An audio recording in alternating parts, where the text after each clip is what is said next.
할렐루야.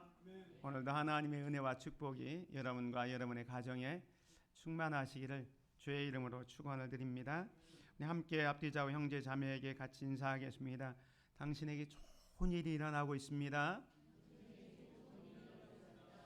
회복을 넘어 부흥으로 갑시다. 성령의 능력으로 부흥을 경험합시다. 감사의 DNA를 심읍시다. 아멘.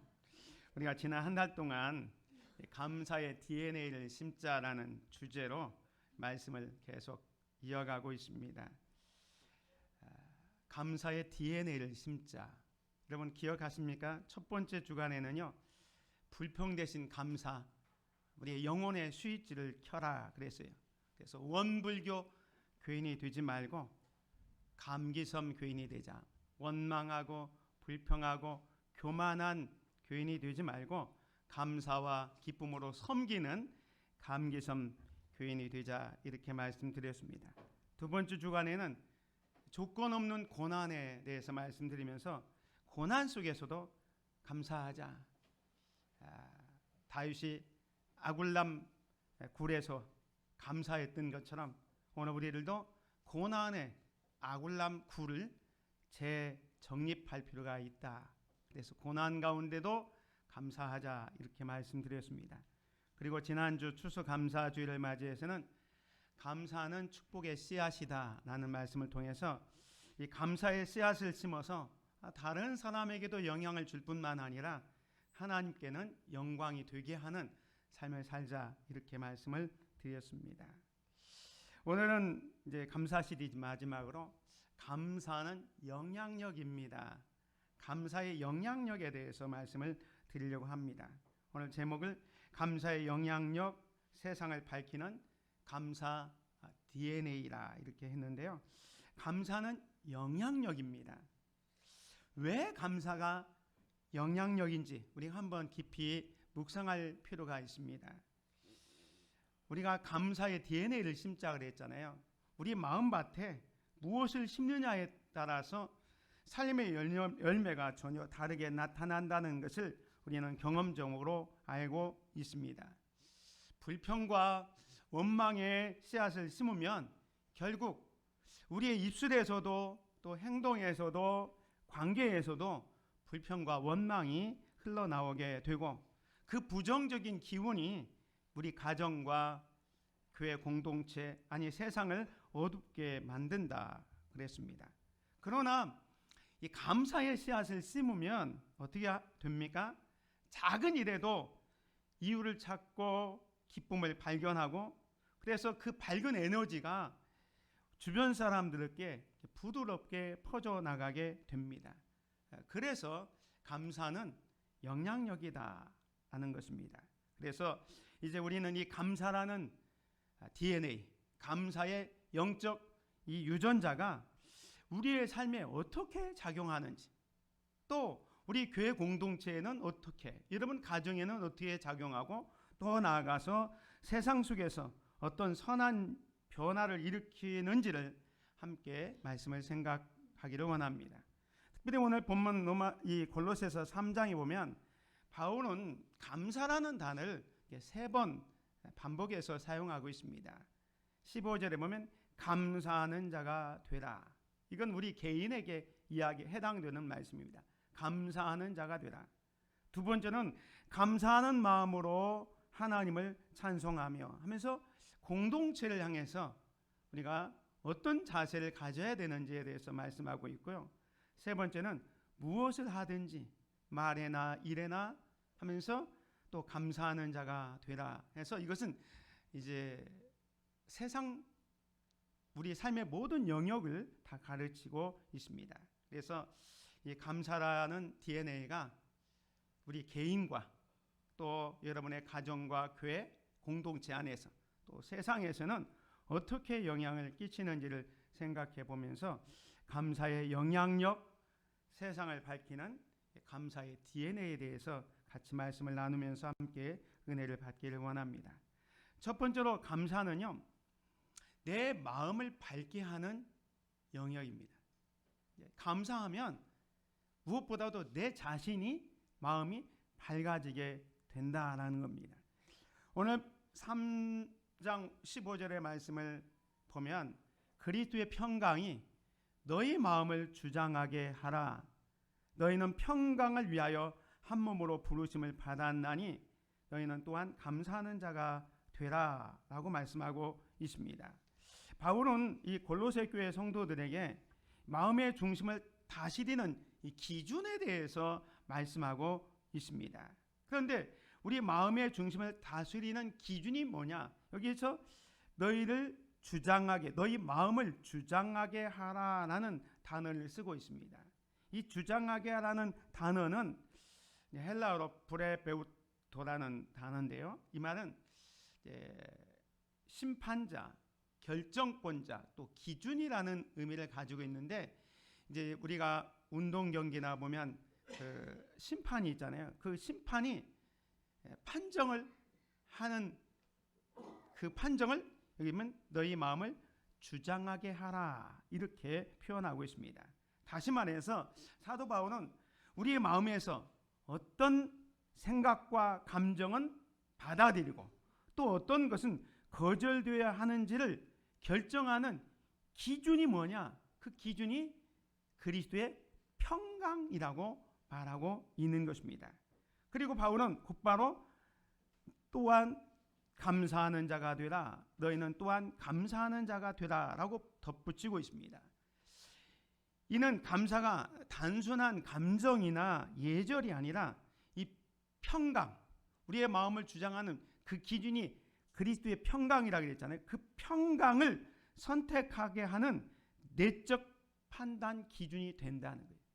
다시 말하면 여러분이 염려하고 불안하고 두려움에 여러분이 휩싸일 때에 감사가 기준이 돼서 그 감사가 우리로 하여금 이렇게 얘기를 합니다. 이 상황 속에서도, 즉 두려움과 불안과 염려 가운데서도 하나님이 계신다. 그분은 평강이 크시다. 이렇게 말씀한다는 거예요. 그래서 이 감사에는 여러분의 마음의 빛을 켜는 스위치와도 같습니다. 첫째 주에 스위치를, 영적인 스위치를 이렇게 염려, 근심, 걱정은 내리고 감사의 스위치를 올리라고 했는데, 이 감사는요 여러분의 마음의 빛을 켜는 스위치와도 같습니다. 여러분 마음속에 감사가 켜지면 평강이 들어오고, 평강이 들어올 때 여러분의 마음속에 있는 두려움, 또 염려, 근심, 어두움은 물러가게 되는 것입니다. 반대로 감사를 잃으면 상황이 내 마음을 지배하게 됩니다. 반대로 감사를 선택하면 하나님의 평강이 우리 마음을 지배하게 된다는 거예요. 그래서 감사는 단순히 좋은 태도가 아니라 우리의 마음을 밝히는 영향력, 여러분의 마음을 밝혀주는 하나님의 은혜로운 통로가 되는 것입니다. 사랑하는 성도 여러분, 혹시 지금 여러분의 마음을 짓누르고 있는 염려, 두려움, 근심 그런 것들이 있습니까? 그때 감사를 하십시오. 이 감사는 현실을 무시하라고 하지 않습니다. 대신 감사는 이렇게 말하게 합니다. 하나님은 여전히 나와 함께 계신다. 하나님은 선하시다. 그분의 평강은 상황보다 크다라고 말하고 있는 것입니다. 이 고백이 우리의 마음의 판정을 바꾸는 겁니다. 그래서 어둠이 아닌 평강을 선택하게 되는 것입니다. 예를 들어 보겠습니다. 감옥과 수도원의 차이에 대해서 연구한 이 데이비드 웨슬리 소퍼라는 분이 있습니다. 이분은 저명한 범죄 심리학자이면서 목회자였습니다. 이분이 감옥과 이 수도원에 대해서 연구를 했습니다. 이 박사가 보기에는 감옥이나 수도원은 별다를 게 없었어요. 감옥은 타의에 의해서 들어간 거고 수도원은 자의에 의해서 들어갔지만 생활 방식은 거기서 나올 수 없다는 거예요. 끼니도 거의 끼니를 하면서 또 밥을 먹고 나가서 노동하는 것, 모든 것이 감옥 생활이나 수도원 생활이 비슷하다는 겁니다. 그래서 실제로 이 수도원과 교도소 생활을 비교해 보니까 너무너무 비슷했다는 거예요. 그런데 삶의 만족도, 행복도는 너무너무 차이가 났어요. 그 차이가 뭐냐면 어떤 죄수는요, 수도사만큼 행복했어요. 근데 어떤 수도사는 죄인만큼 불행했다는 거예요. 도대체 이 차이가 뭘까 찾았는데 그 답이 바로 감사였습니다. 감사 외에는 그 어떤 유의미한 조건을 발견할 수 없었다는 겁니다. 그래서 감옥에서도 감사하는 사람은 수도원처럼 지낼 수 있었고, 수도원에서도 감사하지 못하면 감옥처럼 지낸다는 것을 알게 되었습니다. 사랑하는 성도 여러분, 오늘 우리는 우리를 위해서 모든 것을 주신 것이 주님인 것을 알 때에 어떤 일에도 우리는 감사할 수 있습니다. 우리의 삶에 허락하신 모든 것이 하나님의 은혜라는 생각을 할 때 모든 일에 오직 감사로 살아가는 저와 여러분이 되시기를 주님의 이름으로 축원을 드립니다. 이것은 실제로 병원에서도 임상실험을 통해서도 입증이 되었습니다. 서울의 한 병원에서 우울증 환자를 대상으로 이 감사 일기장을 매일 3가지씩 적도를 했어요. 이제 우울증을 앓는 환자에게 일기를 쓸 때 감사한 일 3가지씩을 쓰도록 3개월 동안 이렇게 했습니다. 3개월 후에 이 환자들의 불안지수 또 우울지수를 측정해 보니까 감사 일기를 썼던 이 사람들이 현격하게 불안하고 우울한 지수가 낮아졌다, 감소되었다는 것을 알게 되었습니다. 그 중에 어떤 환자가 이렇게 말을 했습니다. 감사가 상황을 바꾼 것이 아니라 감사는 제 마음이 상황을 해석하는 방식을 바꿨습니다 라고 이야기를 했습니다. 그렇습니다. 오늘 3장 15절에서 평강이 너희 마음을 주장하게 하라는 이 말이 바로 이것입니다. 여러분이 어떤 마음을 가지고 여러분의 삶을 컨트롤해 가느냐에 따라서 감사와 행복한 삶을 살 수도 있고, 상황을 보면서도 불평하고 원망하면 여러분은 어두움 그늘에 계속 있게 될 것입니다. 여러분의 마음속에 부정적인 생각이 들 때 여러분의 마음을 주장해서 즉시 그 감사의 심판을 내려서 그 흐름을 끊어내십시오. 감사는 우리의 마음을 어두움에서 빛으로 돌리는 강력한 힘입니다. 이 힘을 일상 속에서 감사의 기본값으로 만들어 보시기를 바랍니다. 그래서 여러분이 이제 한 달 동안 감사의 DNA를 심자라고 했는데, 실제로 여러분의 삶 속에서, 내 삶 속에서 감사의 DNA를 심는 실천 방법을 오늘 말씀드리려고 합니다. 첫 번째는요, 감사에 기도하기 전에, 우리가 원망하고 불평하는 또 요구하기 전에 감사의 내용을 1가지씩을 먼저 하나님께 고백하는 거예요. 감사로 기도를 시작하는 거죠. 그렇게 한번 실천해 보시기 바랍니다. 기도하기 전에 하나님께서 나에게 베풀어 주신 은혜를 1가지를 고백하고 그 다음 기도를 이어가는 겁니다.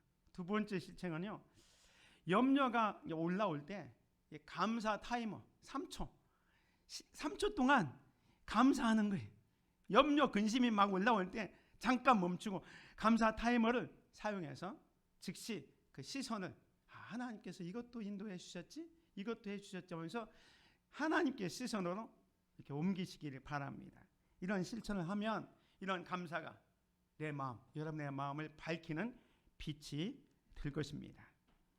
두 번째로는요, 감사는요, 공동체를 밝히는 영향력입니다. 공동체는 우리 가정 공동체, 교회 공동체 이런 공동체를 말하는데, 감사는 이 공동체를 밝히는 영향력입니다.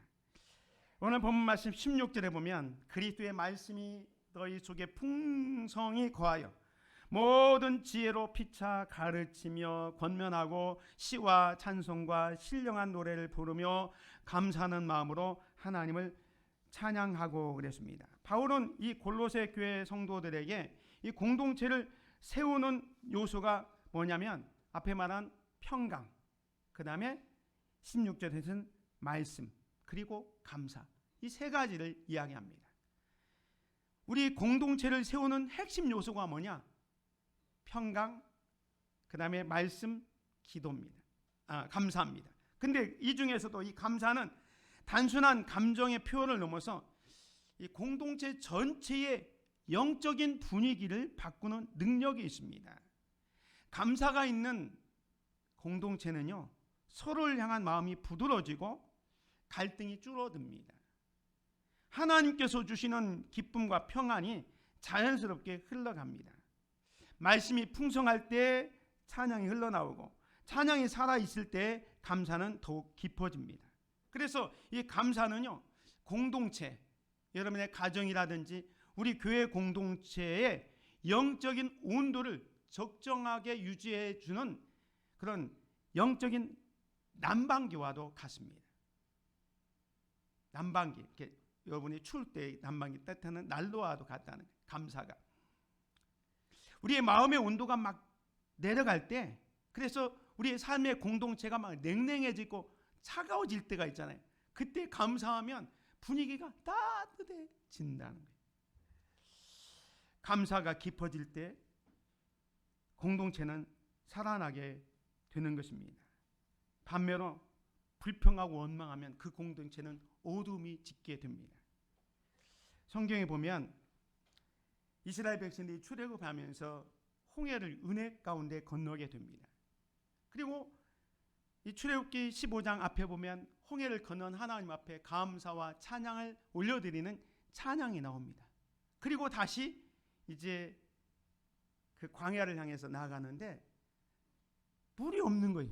3일 동안 걸어가도 물이 없을 때 이스라엘 백성들이 원망하고 불평하는 장면이 나옵니다. 이 출애굽기 15장 22절에 보면 모세가 홍해에서 이스라엘을 인도하며 그들이 나와서 수루 광야로 들어가서 거기서 사흘 길을 걸어서나 물을 얻지 못하고 마라에 이르렀더니 그곳 물이 써서 마시지 못하게 했으므로 그 이름을 마라라 하였더라.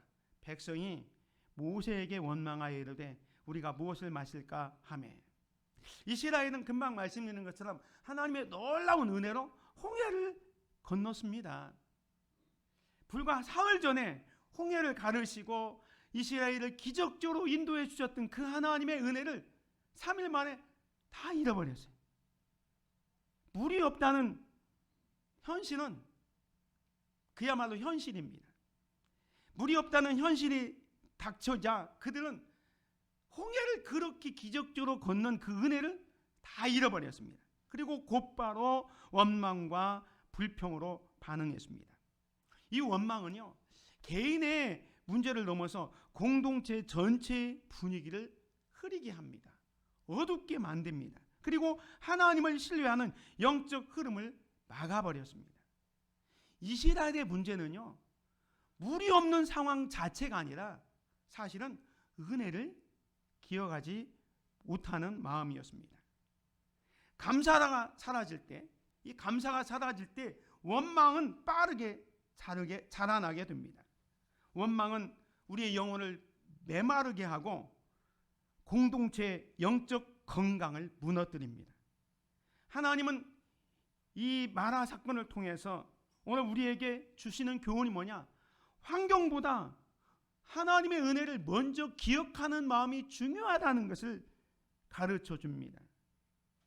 그 감사하는 마음이 공동체를 살리고 더 나아가서 하나님을 신뢰하는 그 믿음이 굳건하다는 사실을 가르쳐 주고 있는 겁니다. 사랑하는 성도 여러분, 오늘 우리의 마음도 혹시 감사를 지우는 순간이 있는지를 돌아볼 필요가 있습니다. 하나님이 이미 우리에게 베풀어 주신 은혜가 엄청납니다. 말로 형용할 수 없는 은혜와 사랑과 축복을 받았는데도 불구하고 당장의 부족함, 지금 현실의 어려움 때문에 예전에 받았던 그 은혜와 사랑과 축복을 다 잃어버리고 지금 현실만 보고 불평하고 원망하고 그럴 때가 너무 많지는 않은지 우리 자신을 살펴봐야 할 것입니다. 은혜를 기억하면요, 감사가 살아나지만, 그리고 감사가 살아나면 공동체 역시 밝아지고 회복하게 되는 것입니다. 우리가 잘 아는 바울과 실라가 빌립보 감옥에 갇혔을 때에 정말로 억울하게 갇혔잖아요. 복음 증거하다가 귀신 들린 사람을 고쳐준 것 때문에 지금 옥에 갇혔습니다. 그러함에도 불구하고 바울과 실라는 어떻게 합니까? 16장 25절에 보면 한밤중에 바울과 실라가 기도하고 하나님을 찬송하며 그랬습니다. 이 빌립보 감옥은 절망의 공간이었습니다. 그렇지만 바울과 실라는 그 깊은 감옥에서 흔들리지 않고 하나님 앞에 감사와 찬양을 드렸습니다. 그들의 감사는 단지 자기 개인의 내적 태도에 머물지 않고 오늘 성경에 보면 죄수들이 듣더라라고 말씀합니다. 나 혼자 감사하고 찬양하는 이것이 다른 사람들에게 영향력을 미쳤습니다. 그래서 그 찬양이 공동체 전체의 분위기를 변화시키는 영적인 파동이 되었던 것입니다. 그 감사의 찬송이 결국 옥문이 열리고 매인 것이 풀어지는 기적이 일어났습니다. 더 놀라운 것은 이 사건을 통해서 간수와 그 가족이 복음을 받아들이고 교회 공동체를 세우게 되었다는 점입니다. 감사하는 한 사람의 태도가 주변 사람의 굳어진 마음을 높게 하고 절망의 분위기를 소망으로 바꾸며 공동체 전체를 하나님의 은혜 안으로 이끄는 선례가 된 것입니다. 이 바울과 실라가 한 감사는요, 고통을 무시하는 값싼 긍정이 아니라 현재의 고난을 더 크신 하나님을 바라보는 믿음의 고백으로 승화되었던 것입니다. 감사는 그래서 그 공동체에 큰 영향력을 끼치는 것을 보게 됩니다. 그래서 감사는 하나님의 역사가 일어날 문을 여는 손잡이와도 같습니다. 그래서 늘 감사가 우리 공동체를 변화시키게 됩니다. 빌리 그레함 목사님을 우리가 잘 알잖아요. 그 세계적인 유명한 부흥 강사였던 빌리 그레함 그 사역팀이 이제 일주일에 한 번씩 이렇게 사역을 위한 회의를 하는데, 회의의 안건을 내기 전에 지난 한 주간 동안 감사한 이야기를 먼저 하도록 하고 회의를 시작했다고 합니다. 그래서 회의에 참석한 사람들이 지난 한 주간 동안 이거 감사했습니다, 이거 감사했습니다 하면서 15분 동안 회의하기 전에 그냥 감사 얘기를, 지난 한 주간에 있었던 이야기를 했던 겁니다. 그런데 이 감사를 나누고 난 다음에 회의 분위기는 완전히 달라졌다고 합니다.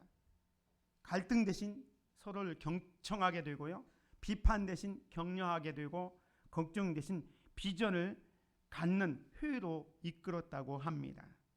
감사는 사람과 사람 사이의 벽을 허물고요, 우리 안에 계신 하나님의 선하심을 집중하게 해서 어떤 팀워크나 사역의 능률을 극대화할 수 있는 것입니다. 그래서 감사는 공동체의 영적 분위기를 바꾸는 핵심 요소입니다. 이것은 영적 난방기와 같아서 냉랭해진 마음에 따뜻한 기운을 불어넣습니다. 이스라엘 백성의 원망처럼 은혜를 잊을 때 공동체는 어두워지지만 바울과 실라의 감사 찬송처럼 믿음의 고백은 절망을 소망으로 바꾸고 기적을 낳습니다. 감사 나눔은 공동체의 벽을 허물고 하나님의 역사가 일어날 문을 여는 은혜의 통로가 됩니다. 그래서 여러분의 가정에서도 우리 교회 안에서 이렇게 감사를 나눌 수 있기를 바랍니다. 그래서 가정과 교회에서 감사의 DNA를 어떻게 심을 것이냐. 첫 번째는요, 우리가 교회에서 셀 모이잖아요. 셀 모임이 시작할 때 아까 빌리 그레함 사역팀처럼 지난 한 주간 동안에 감사한 일 한 가지씩 이렇게 이야기하고 세를 시작하는 거예요. 그래서 불평과 원망 대신 이 감사의 그 대화를 먼저 하게 하는 겁니다. 그리고 가정에서는 우리가 식사하기 전에 습관적으로 하나님 오늘 하루도 함께 해주셔서 감사합니다 하면서 이 감사 기도로 식사하기를 시작하는 거예요. 그래서 교회에서나 가정에서 항상 이렇게 감사가 흘러나와서 우리의 감사의 말이 우리의 공동체의 영적 분위기를 따뜻하게 만들어가는 귀한 믿음의 공동체 되시기를 주님의 이름으로 축원을 드립니다. 마지막 세 번째는요, 감사는 이 세상을 밝히는 영향력입니다. 감사가 내 자신의 마음을 밝히고 우리 가정과 교회를 밝히는 영향력뿐만 아니라 더 나아가서 이 세상을 밝히는 영향력으로 나타난다는 겁니다. 17절에 보면 또 무엇을 하든지 말에나 일에나 다 주 예수의 이름으로 하고 그를 힘입어 하나님 아버지께 감사하라. 바울은 그리스도인의 삶의 전체가 예수 그리스도의 이름으로 이루어져야 한다고 말하고 있습니다. 그리고 그 중심에는 감사가 있습니다. 그래서 이 감사는 단순한 감정이 아니라 믿음의 방향을 밝히는 영적 에너지이며 세상을 비추는 빛의 영향력입니다. 그래서 오늘 본문의 표현에 보면 무엇을 하든지라고 있어요. 무엇을 하든지 감사가 어떤 특정 상황이나 어떤 거기에 종속되지 않는 것을 말합니다. 무엇을 하든지 말이나 일에나 이 이런 행동을 말합니다. 말할 때나 일을 할 때나 다 주 예수의 이름으로 하고 그를 힘입어 하나님 아버지께 감사하라 하는 겁니다. 그래서 우리의 말 속에서 드러나는 감사가 있어요. 여러분이 감사는 우리의 언어를 변화시킵니다. 그래서 불평 대신 격려하게 되고요, 험담 대신 축복하게 되고 비난 대신 인정하는 말을 선택하게 합니다. 그래서 감사의 마음이 있을 때 우리의 말은 어둠을 밝히는 등불처럼 사람의 마음을 살리고 또 세상을 밝히게 되는 것입니다. 뿐만 아니라 말에나 일에나 행동도 마찬가지입니다. 행동 속에 드러난 감사는 어떻게 하냐? 이 감사는요, 행동의 질을 변화시킵니다. 그래서 이기심 대신 섬김으로, 또 태만 대신 책임감으로, 무례함 대신 존중이 흐릅니다. 그래서 감사는 단순한 예절 수준을 넘어서 예수님의 이름으로 살아가는 사람에게서 자연스럽게 흐르는 삶의 향기가 되는 것입니다. 그래서 여러분이 우리 세상에서 영향력을 발휘할 수 있는 일은 여러분의 말과 행동 하나가 감사의 말, 감사의 행동으로 나타나서 저 세상을 밝혀나는 귀한 성도들 되시기를 주님의 이름으로 축원을 드립니다. 2023년에 하와이에서 큰 불이 났었잖아요. 그때 이 마우이 대화재 때 한 성도의 감사 기도에 대해서 소개하려고 합니다. 이때 엄청난 불로 하와이에 그 많은 사람들이 여기 보면 통계 보면 산불로 50명 넘게 사망을 했다 그랬는데, 이때 이제 집을 잃고 임시 거처로 이렇게 이재민들을 이렇게 만들어 놓은 텐트에서 생활했던 한 성도가 이렇게 고백을 했습니다. 집은 잃었지만 믿음은 잃지 않았습니다. 하나님은 여전히 선하십니다.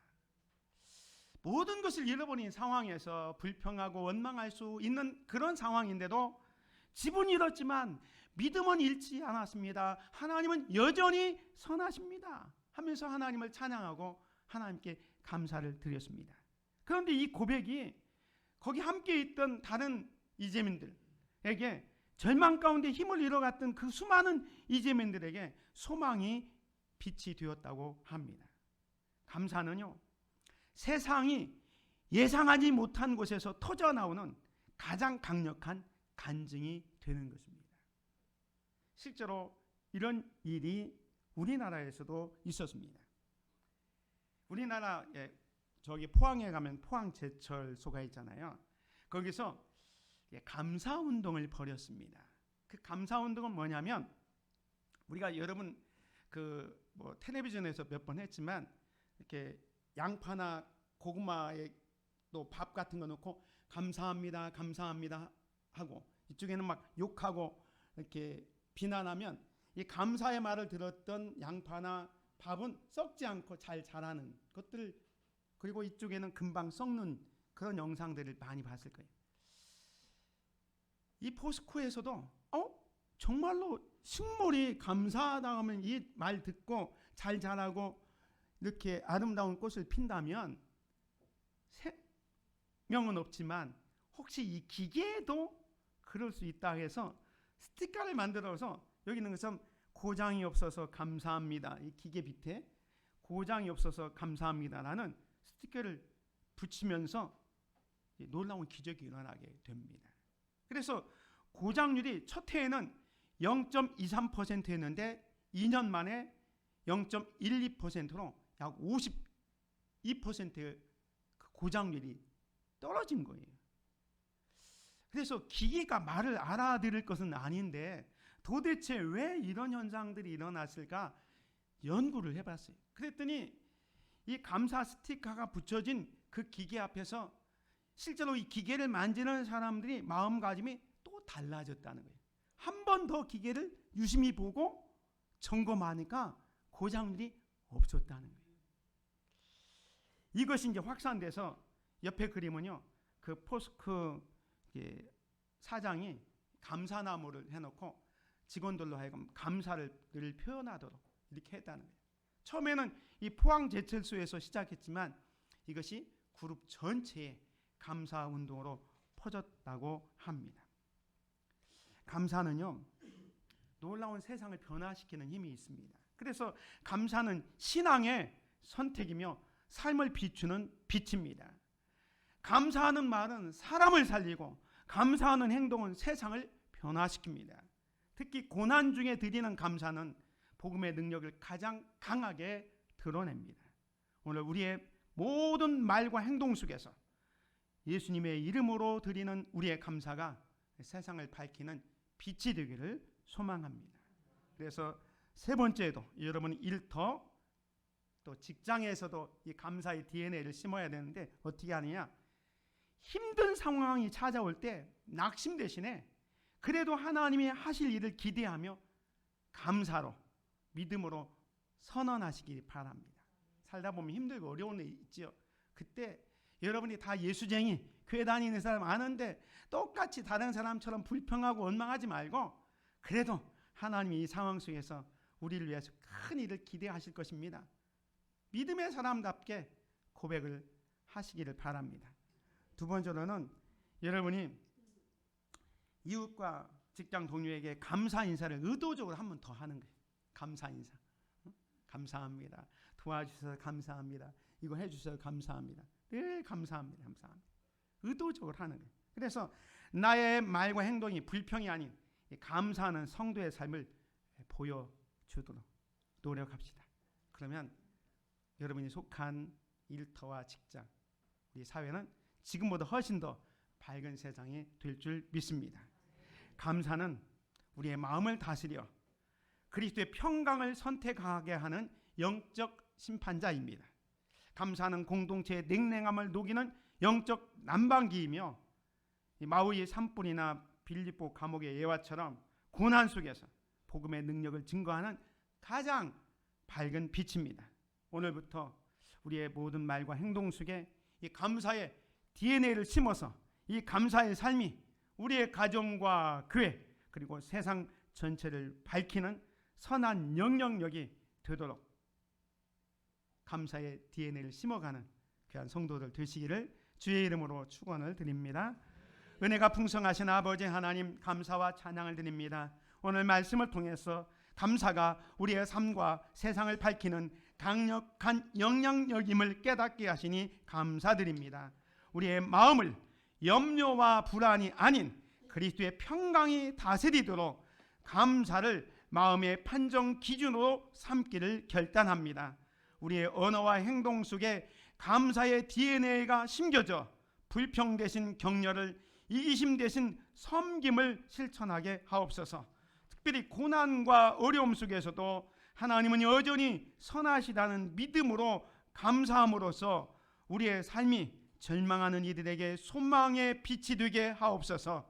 우리의 가정과 우리 교회가 감사의 찬양으로 가득 차 영적 온도가 높아지게 하시고 우리의 감사가 세상을 밝히는 복음의 통로가 되도록 우리를 사용하여 주시옵소서.